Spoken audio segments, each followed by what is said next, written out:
नमस्कार दोस्तों, आप लोग को स्वागत है हमारे चैनल पे। तो आज की इस वीडियो में बात करने वाले हैं आप लोगों का बिहार पॉलिटेक्निक या फिर कह सकते हैं बिहार डिप्लोमा। इसका जो है आप लोगों का ऑनलाइन फॉर्म फिलअप करने के लिए एडमिशन के लिए जारी हो चुका है। तो आज की इस वीडियो में मेनली हम बात करने वाले हैं इसके नोटिफिकेशन के बारे में जो जारी किया गया है।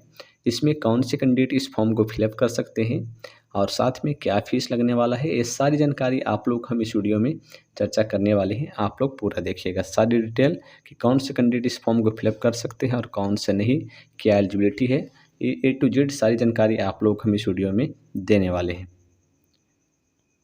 तो जैसा कि आप लोग यहाँ देख पा रहे होंगे, यहाँ पर आप लोगों को देखने को मिल रहा होगा इसका नोटिफिकेशन हमने डाउनलोड कर लिया है, जिसमें आप लोगों को देखने को मिलेगा डिप्लोमा सर्टिफिकेट प्रवेश प्रतियोगिता परीक्षा 2025।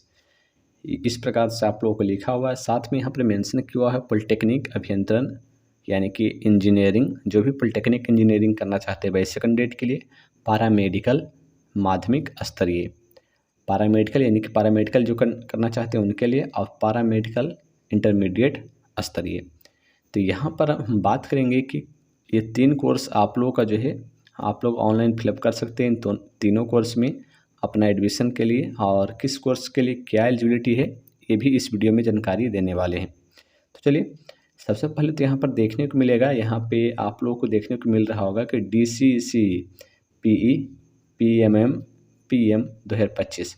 तो हम इसके बारे में भी बात करेंगे कि PE क्या है, PMM क्या है और PM क्या है। ठीक है, तो चलिए आगे चलते हैं। आगे इस वीडियो में क्या दिया हुआ है यहाँ पर देखिएगा, तो सारा डिटेल दिया गया है।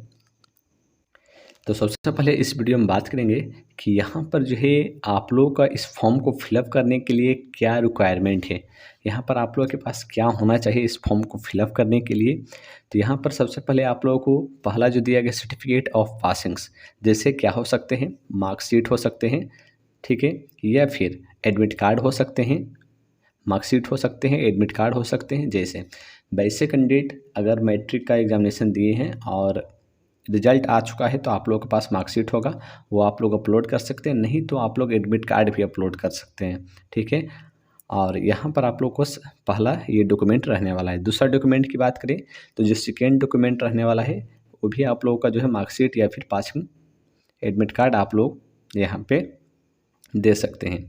यहाँ पर जो है सबसे पहले जो मेंशन किया गया है कि जो पॉलिटेक्निक इंजीनियरिंग करना चाहते हैं और पैरामेडिकल कोर्स करना चाहते हैं मैट्रिक लेवल, ठीक है, वैसे कैंडिडेट सर्टिफिकेट होना चाहिए या फिर एडमिट कार्ड होना चाहिए, या फिर जो कैंडिडेट इंटरमीडिएट लेवल पैरामेडिकल करना चाहते हैं वैसे कैंडिडेट के लिए यहाँ पर जो है इंटरमीडिएट का मार्कशीट या फिर एडमिट कार्ड होना चाहिए। ठीक है, ये आप लोगों को जानकारी दी गई है।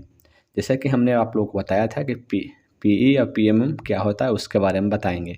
तो जो PE होता है, जो PE होता है उसका नाम होता है पॉलिटेक्निक इंजीनियरिंग, पॉलिटेक्निक इंजीनियरिंग, ठीक है, इसका मतलब होता है पॉलिटेक्निक इंजीनियरिंग, या फिर कह सकते हैं डिप्लोमा, डिप्लोमा इन इंजीनियरिंग। ठीक है, और जो PMM होता है, PMM होता है वो पैरामेडिकल, पैरामेडिकल एम, ये जो लास्ट वाला M है उसका मतलब होता है मैट्रिक लेवल, यानी कि मैट्रिक लेवल जो पैरामेडिकल है उसके बारे में बात कर रहा है।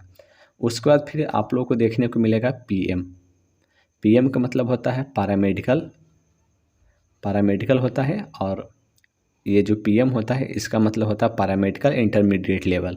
तो आप लोगों को समझ में आ चुका होगा कि आप लोग जब इसका फॉर्म फिलअप करने जाइएगा तो आप लोगों को ये तीनों ऑप्शन देखने को मिलने वाला है। अगला डॉक्यूमेंट की बात करें तो जो डॉक्यूमेंट है कास्ट सर्टिफिकेट रहना जरूरी है, और ये जो कास्ट सर्टिफिकेट है आप लोगों को ब्लॉक लेवल का होना चाहिए, ये आप लोगों को मेंशन कर दिया गया है। साथ में आप लोगों का इनकम होना चाहिए, इनकम या तो आपके पिताजी के नाम पे, अगर पिताजी के नाम पे या फिर माताजी के नाम पर, किसी के नाम पे हो सकता है। ठीक है, अस्थायी निवासी या निवास प्रमाण पत्र भी होना चाहिए।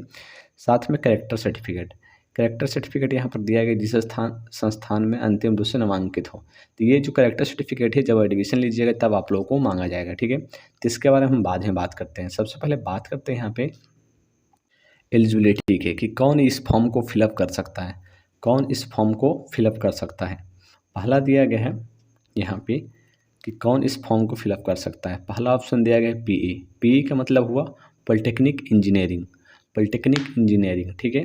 तो ये जो पॉलिटेक्निक इंजीनियरिंग, इस फॉर्म को कौन फिलअप कर सकता है? ये 3 वर्षीय होता है। पी मतलब पॉलिटेक्निक इंजीनियरिंग होता है, ये जो है मैट्रिक लेवल होता है, यानी कि मैट्रिक का कोई भी स्टूडेंट जो है इस फॉर्म को फिलअप कर सकते हैं, ठीक है।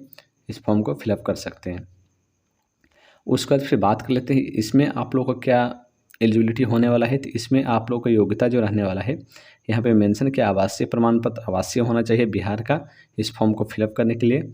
शारीरिक रूप से कोई भी आप लोगों का जो यहाँ पे जांच कराने की कोई ज़रूरत नहीं है, आयु सीमा नहीं रखा गया है इस फॉर्म को फिलअप करने के लिए। उसी प्रकार से पीएमएम, जैसा कि हमने आप लोग को बता ही दिया कि पीएमएम का मतलब होता है मैट्रिक लेवल पैरामेडिकल, ठीक है, और पीएम का मतलब होता है पैरामेडिकल, ठीक है। इतना तो आप लोग को समझ में आ चुका होगा।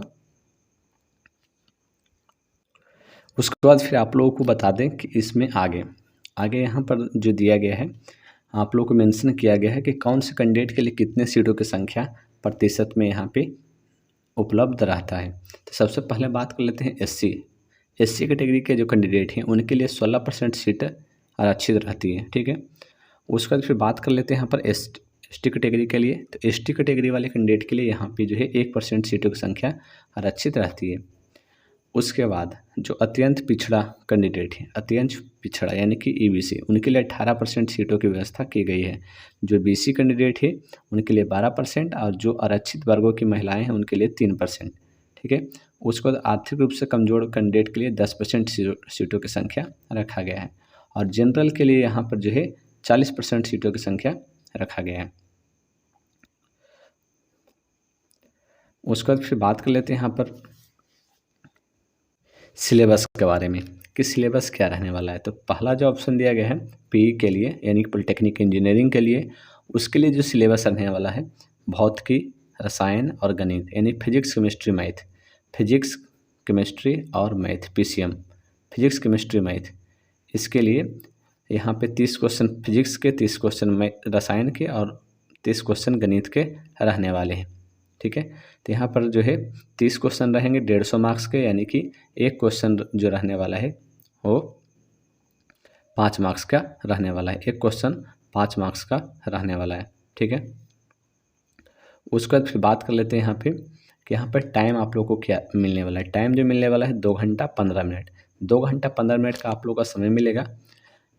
आगे बात कर लेते हैं यहाँ पर पीएम के बारे में। जो पैरामेडिकल इंटरमीडिएट स्तर है, जो पैरामेडिकल इंटरमीडिएट स्तर है उसमें आप लोग का भी 2 घंटा 15 मिनट का समय मिलने वाला है, लेकिन उसमें जो सिलेबस है थोड़ा अलग है, जिसमें आप लोग का सामान्य ज्ञान, अंकगणित योग्यता, हिंदी, अंग्रेजी, सामान्य ज्ञान, इस प्रकार से आप लोग का जो है 25 नंबर, इस प्रकार से अंकगणितीय का 15 नंबर, हिंदी का 15 नंबर, अंग्रेजी का 15 नंबर, सामान्य ज्ञान का 20 क्वेश्चन, टोटल यहाँ पे जो है 90 क्वेश्चन पूछे जाएंगे, जो आप लोग का 450 नंबर का रहने वाला है।